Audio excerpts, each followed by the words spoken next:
끼니. 눈보라가 매섭다.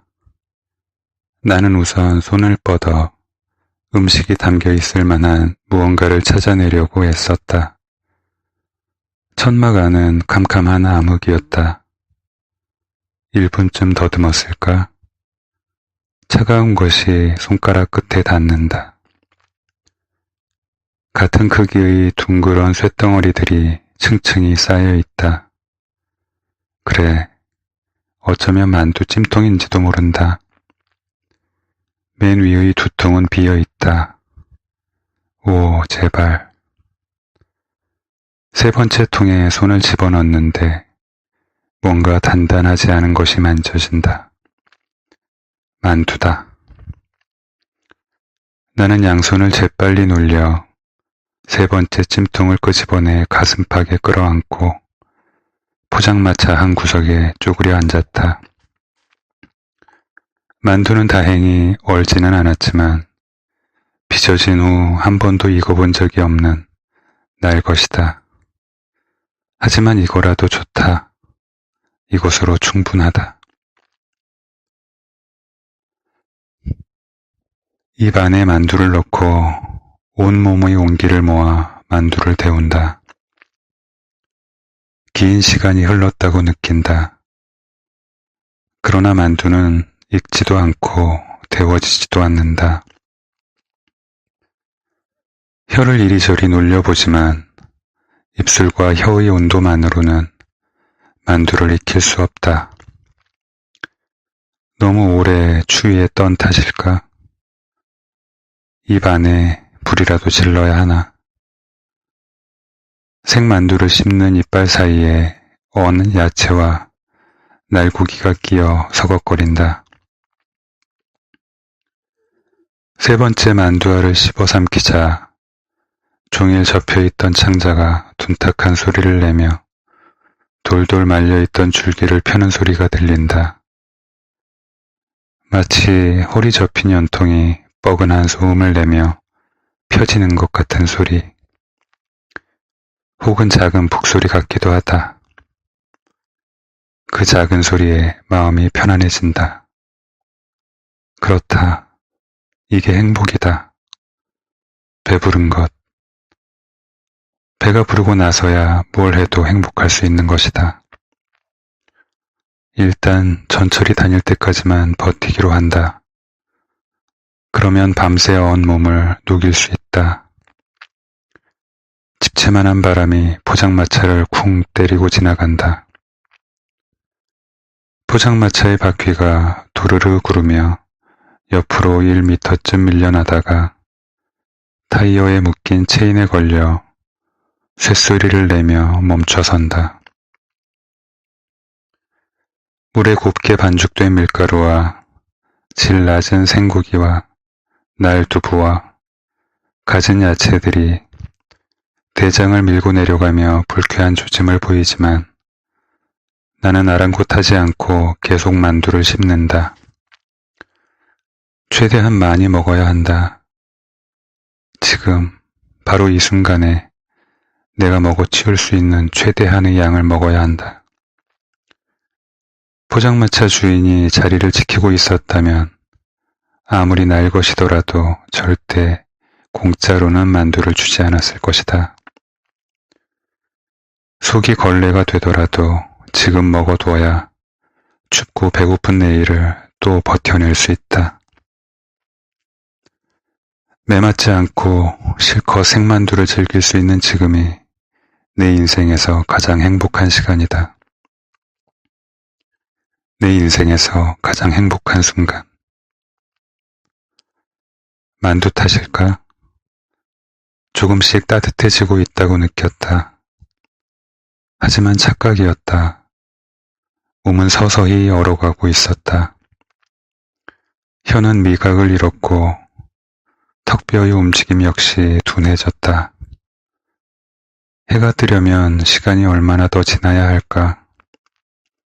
정오가 오고 태양의 온도가 최고조에 닿으면 뜨거운 일광욕을 즐겨야겠다는 생각이 든 순간 추위에 얼어 둔해진 턱뼈가 허기에 축 늘어진 혀의 모서리를 깨물었다.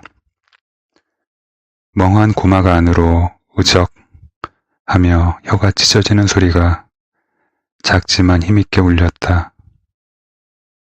금세 입안으로 피의 뜨거운 기운이 번져나갔다. 따뜻했다. 그리고 비렸다. 오래 씹어서 잘게 부서진 만두 알갱이들 사이로 피가 섞여들었다. 묘한 맛이었다. 이미 날것인 만두는 더욱 날것의 맛을 냈다. 나는 잠시 호흡을 멈췄다. 내 몸의 속살에서 솟는 피의 맛은 불쾌하지만 낯선 쾌감을 동반했다. 절단, 출혈, 피의 맛. 머릿속을 맴돌던 비린맛은 이내 목구멍을 타고 식도를 따라 흘러내려갔다. 만두를 몇 개나 먹었을까? 개수를 셈하기도 전에 광풍에 밀린 포장마차의 비닐이 내 등을 떠밀었다. 그대로 고꾸라진 나는 양손을 뻗어 얼음 같은 아스팔트 바닥을 짚었다. 손목과 손가락 마디가 끊어질 듯 고통스러웠다. 바람이 잠들기를 기다려야 했다. 입술 사이로 계속 피가 흘렀다. 나의 체온을 담은 체액의 정수가 땅 위로 떨어져 번졌다.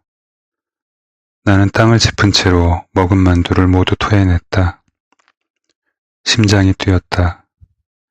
어둠에 충분히 익숙해진 눈동자였지만 아무것도 볼 수 없었다. 그리고 생각했다.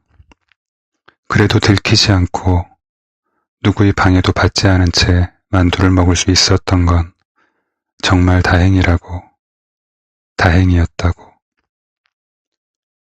한겨울 늦은 새벽, 세상에는 눈과 바람과 추위와 굶주림만 존재하는 듯했다. 바람에 열린 천막 사이로 노란 가로등빛이 눈에 들어왔다. 빛 아래로 그림처럼 눈발이 휘날리고 있었다.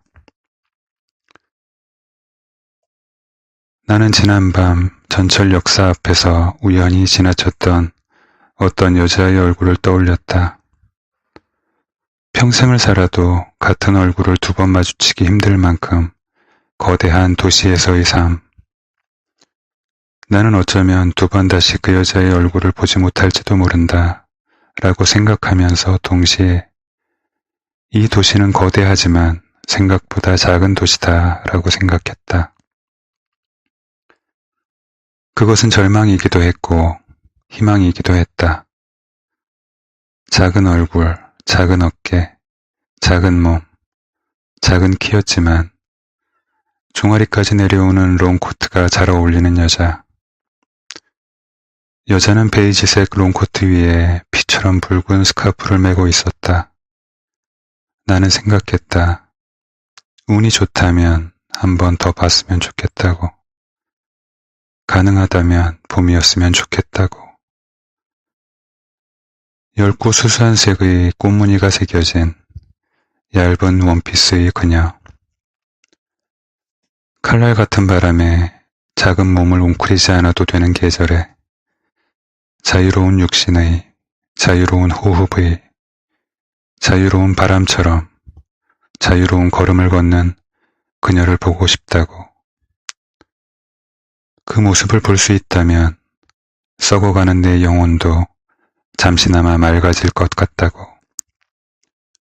하지만 바람이 스치듯 내 옆을 지나치던 그 여자의 모습을 상상하는 것만으로는 추위가 가시지 않았다. 포장마차는 길보다는 나았지만 밀려드는 바람을 완벽하게 막아주지는 못했다. 하지만 그것만으로도 충분히 감사할 일이다.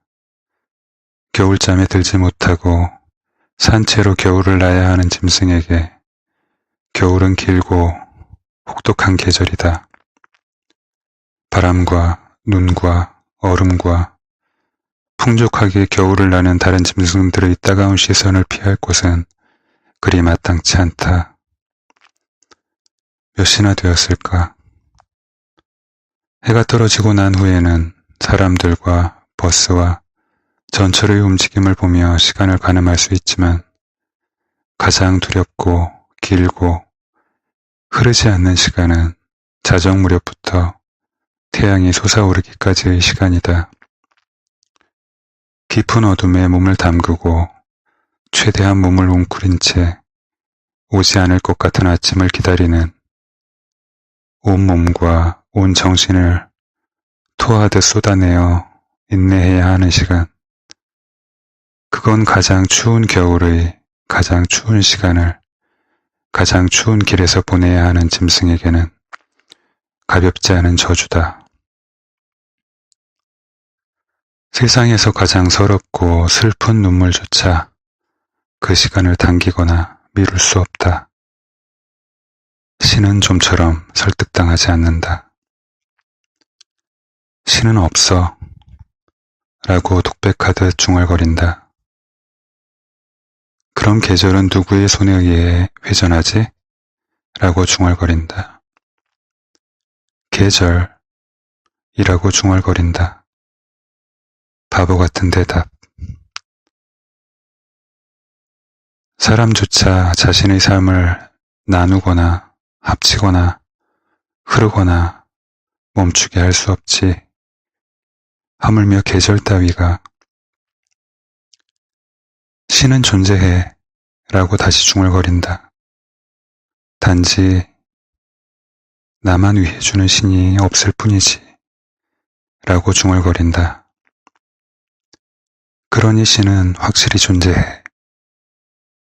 무거운 한숨을 내뱉는다. 태양의 고도가 정오에 닿으면 일광욕을 하고자 하였으나 내게는 집도 올라가 누울 지붕도 없다.